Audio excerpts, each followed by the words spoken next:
اعوذ باللہ من الشیطان الرجیم بسم اللہ الرحمن الرحیم۔ صحیح بخاری حدیث نمبر 3091۔ علی رضی اللہ عنہ نے بیان کیا، جنگ بدر کے مال غنیمت سے میرے حصے میں ایک جوان اونٹنی آئی تھی اور نبی کریم صلی اللہ علیہ وسلم نے بھی ایک جوان اونٹنی خمس کے مال میں سے دی تھی۔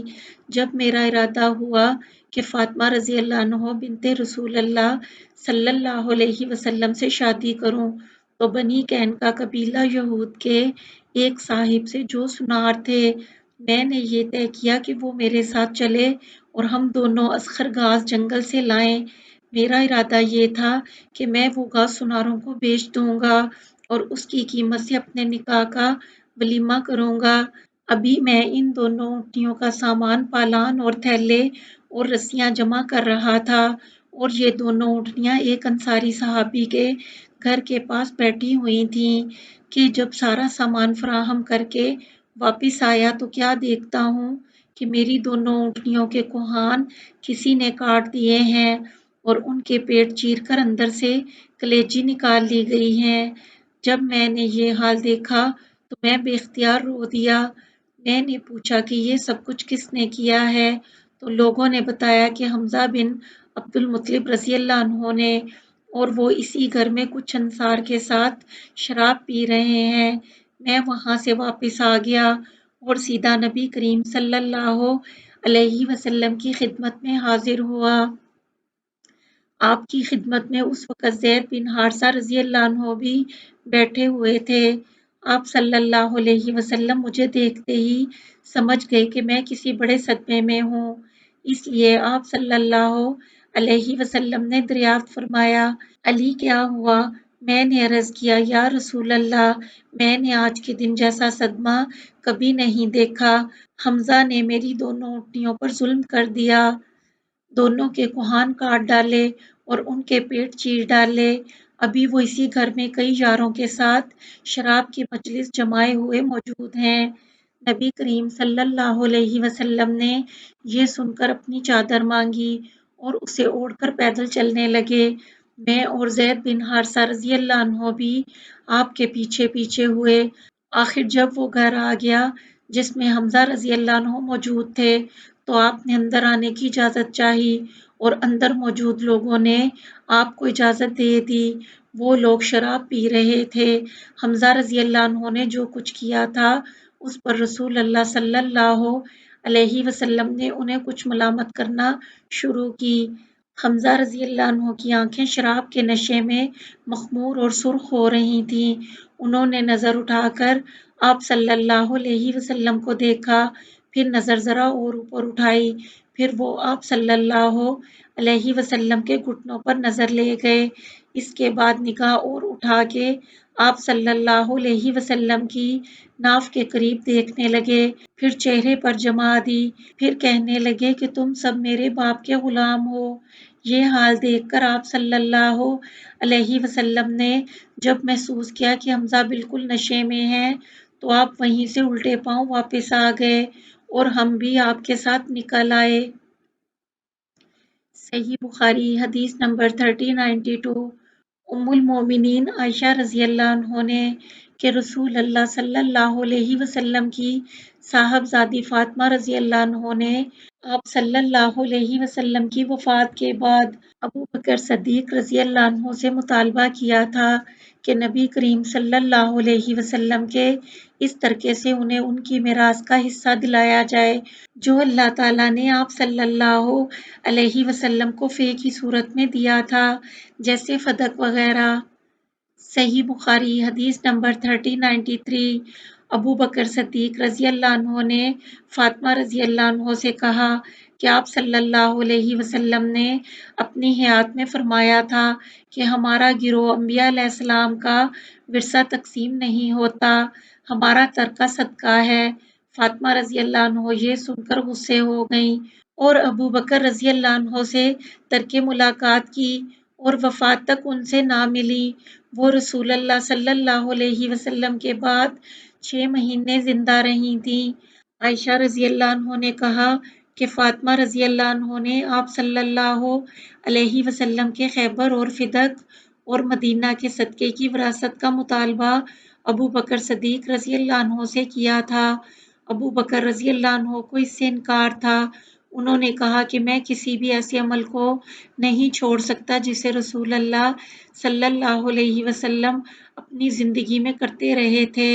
عائشہ رضی اللہ عنہ نے کہا کہ پھر آپ صلی اللہ علیہ وسلم کا مدینہ کا جو صدقہ تھا وہ عمر رضی اللہ عنہ نے علی اور عباس رضی اللہ عنہ کو اپنے عہد خلافت میں دے دیا۔ البتہ خیبر اور فدق کی جائیداد کو عمر رضی اللہ عنہ نے روک رکھا اور فرمایا کہ یہ دونوں رسول اللہ صلی اللہ علیہ وسلم کا صدقہ ہیں اور ان حقوق کے لیے جو وقتی طور پر پیش آتے یا وقتی حادثات کے لیے رکھی تھیں، یہ جائیداد اس شخص کے اختیار میں رہیں گی جو خلیفہ وقت ہو۔ زہری نے کہا چنانچہ ان دونوں جائیدادوں کا انتظام آج تک بذریعہ حکومت اسی طرح ہوتا چلا آتا ہے۔ صحیح بخاری حدیث نمبر 3094 زہری نے بیان کیا کہ محمد بن جبیر نے مجھ سے اسی آنے والی حدیث کا ذکر کیا تھا، اس لیے میں نے مالک بن اوس کی خدمت میں خود حاضر ہو کر ان سے اس حدیث کے متعلق بطور تصدیق پوچھا۔ انہوں نے کہا کہ دن چڑھ آیا تھا اور میں اپنے گھر والوں کے ساتھ بیٹھا ہوا تھا، اتنے میں عمر بن خطاب رضی اللہ عنہ کا ایک بلانے والا میرے پاس آیا اور کہا کہ امیر المومنین آپ کو بلا رہے ہیں۔ میں اس قاصد کے ساتھ ہی چلا گیا اور عمر رضی اللہ عنہ کی خدمت میں حاضر ہوا۔ آپ ایک تخت پر بوریا بچھائے، بوریے پر کوئی بچھونا نہ تھا، صرف ایک چمڑے کے تکیے پر ٹیک لگائے ہوئے تھے۔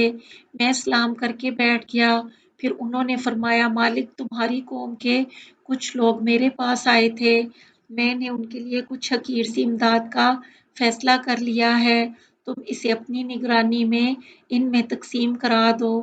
میں نے عرض کیا یا امیر المومنین، اگر آپ اس کام پر کسی اور کو مقرر فرما دیتے تو بہتر ہوتا، لیکن عمر رضی اللہ عنہ نے یہی اصرار کیا کہ نہیں، اپنی ہی تحویل میں بانٹ دو۔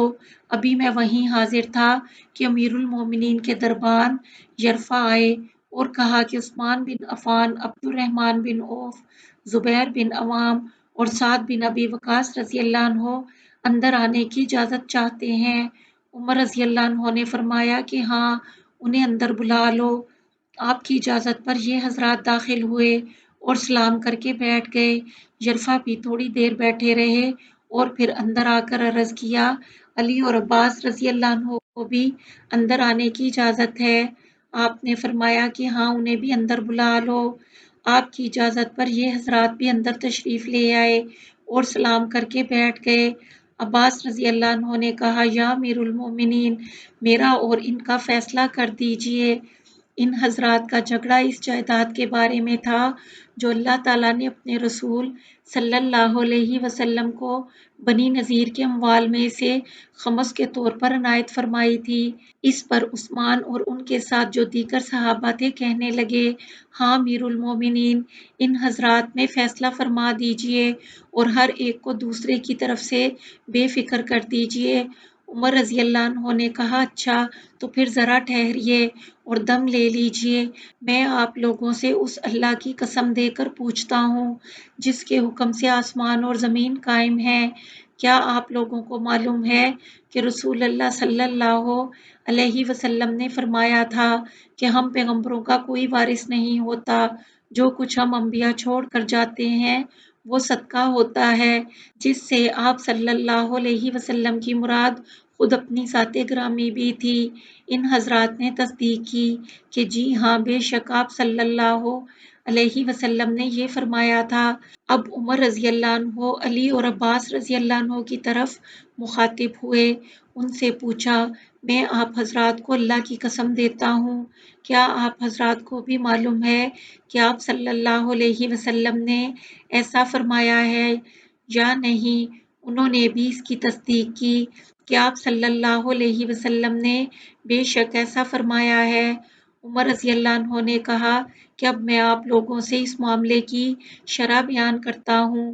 بات یہ ہے کہ اللہ تعالیٰ نے اپنے رسول صلی اللہ علیہ وسلم کے لیے اس غنیمت کا ایک مخصوص حصہ مقرر کر دیا تھا جسے آپ صلی اللہ علیہ وسلم نے بھی کسی دوسرے کو نہیں دیا تھا۔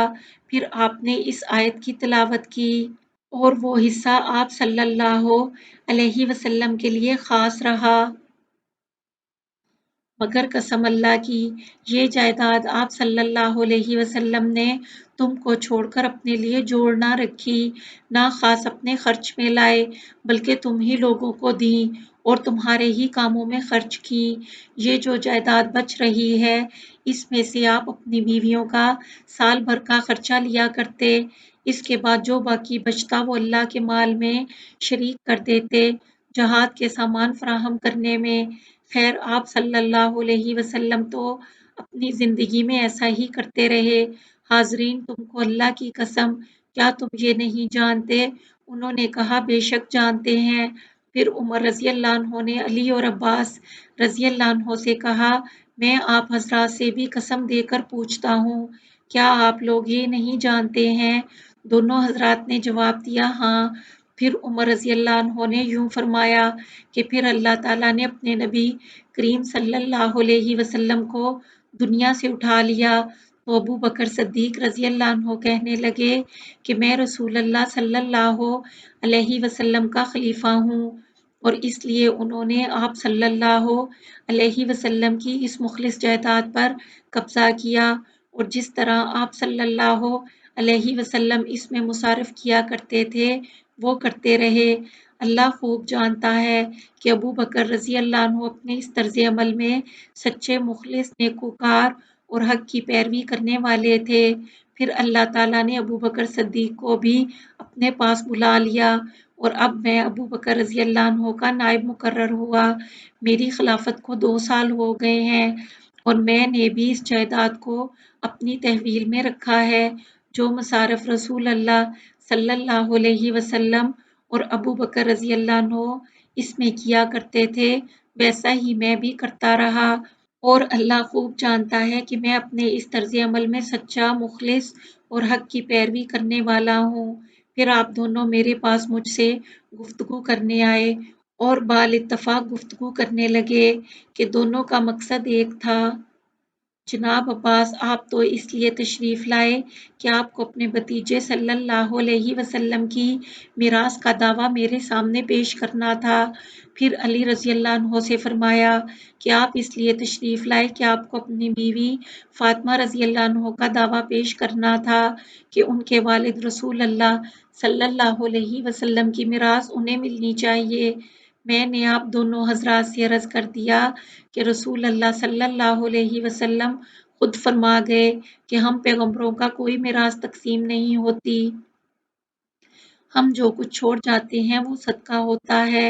پھر مجھ کو یہ مناسب معلوم ہوا کہ میں ان جائیدادوں کو تمہارے قبضے میں دے دوں، تو میں نے تم سے کہا دیکھو اگر تم چاہو تو میں یہ جائیداد تمہارے سپرد کر دیتا ہوں، لیکن اس عہد اور اس اقرار پر کہ تم اس کی آمدنی سے وہ سب کام کرتے رہو گے جو آپ صلی اللہ علیہ وسلم اور ابو بکر صدیق رضی اللہ عنہ اپنی خلافت میں کرتے رہے، اور جو کام میں اپنی حکومت کے شروع سے کرتا رہا۔ تم نے اس شرط کو قبول کر کے درخواست کی کہ جائیدادیں ہم کو دے دو، میں نے اسی شرط پر دے دی۔ حاضرین کہو میں نے یہ جائیدادیں اسی شرط پر ان کے حوالے کی ہیں یا نہیں؟ انہوں نے کہا بے شک اسی شرط پر آپ نے دی ہیں۔ پھر عمر رضی اللہ عنہ نے علی رضی اللہ عنہ اور عباس رضی اللہ عنہ سے فرمایا میں تم کو اللہ کی قسم دیتا ہوں میں نے اسی شرط پر یہ جائیدادیں آپ حضرات کے حوالے کی ہیں یا نہیں؟ انہوں نے کہا بے شک۔ عمر رضی اللہ عنہ نے کہا پھر مجھ سے کس بات کا فیصلہ چاہتے ہو؟ کیا جائیداد کو تقسیم کرانا چاہتے ہو؟ قسم اللہ کی جس کے حکم سے زمین اور آسمان قائم ہے، میں تو اس کے سوا اور کوئی فیصلہ کرنے والا نہیں۔ ہاں یہ اور بات ہے کہ اگر تم سے اس کا انتظام نہیں ہو سکتا تو پھر جائیداد میرے سپرد کر دو، میں اس کا بھی کام دیکھ لوں گا۔ صحیح بخاری حدیث نمبر 3095۔ ابن عباس رضی اللہ عنہ سے سنا وہ بیان کرتے تھے کہ قبیلہ عبدالقیس کا وفد دربار رسالت میں حاضر ہوا اور عرض کی، یا رسول اللہ، ہمارا تعلق قبیلہ ربیہ سے ہے اور قبیلہ مضر کے کفار ہمارے اور آپ کے بیچ میں بستے ہیں، اس لیے ان کے خطرے کی وجہ سے ہم لوگ آپ کی خدمت میں صرف ادب والے مہینوں میں حاضر ہو سکتے ہیں۔ آپ ہمیں کوئی ایسا واضح حکم فرما دیں جس پر ہم خود بھی مضبوطی سے قائم رہیں اور جو لوگ ہمارے ساتھ نہیں آ سکے ہیں انہیں بھی بتا دیں۔ آپ صلی اللہ علیہ وسلم نے فرمایا، میں تمہیں 4 چیزوں کا حکم دیتا ہوں اور 4 چیزوں سے روکتا ہوں۔ میں تمہیں حکم دیتا ہوں اللہ پر ایمان لانے کا کہ اللہ کے سوا اور کوئی معبود نہیں، اور آپ صلی اللہ علیہ وسلم نے اپنے ہاتھ کو گرا لگائی، نماز قائم کرنے کا، زکوٰۃ دینے کا، رمضان کے روزے رکھنے کا، اور اس بات کا جو کچھ بھی تمہیں غنیمت کا مال ملے اس میں 5واں حصہ خمس اللہ کے لیے نکال دو، اور تمہیں میں دبا، نکیر، حنطم اور مزفت کے استعمال سے روکتا ہوں۔ صحیح بخاری حدیث نمبر 3096۔ ابو ہریرہ رضی اللہ عنہ نے کہ رسول اللہ صلی اللہ علیہ وسلم نے فرمایا، میرے وارث میرے بعد 1 دینار بھی نہ بانٹیں، میرا ترکہ تقسیم نہ کریں، میں جو چھوڑ جاؤں اس میں سے میرے عاملوں کی تنخواہ اور میری بیویوں کا خرچ نکال کر باقی سب صدقہ ہے۔ صحیح بخاری حدیث نمبر 3097۔ عائشہ رضی اللہ عنہ نے بیان کیا کہ جب رسول اللہ صلی اللہ علیہ وسلم کی وفات ہوئی تو میرے گھر میں آدھے وسق جو کے سوا جو ایک طاق میں رکھے ہوئے تھے اور کوئی چیز ایسی نہیں تھی جو کسی جگر والے جاندار کی خوراک بن سکتی، میں اسی میں سے کھاتی رہی اور بہت دن گزر گئے، پھر میں نے اس میں سے ناپ کر نکالنا شروع کیا تو وہ جلدی ختم ہو گئے۔ صحیح بخاری حدیث نمبر 3098۔ عمرو بن حارث سے سنا، وہ کہتے تھے کہ نبی کریم صلی اللہ علیہ وسلم نے اپنی وفات کے بعد اپنے ہتھیار، ایک سفید خچر اور ایک زمین جسے آپ خود صدقہ کر گئے تھے کے سوا اور کوئی ترکہ نہیں چھوڑا تھا۔ صحیح بخاری حدیث نمبر 3099۔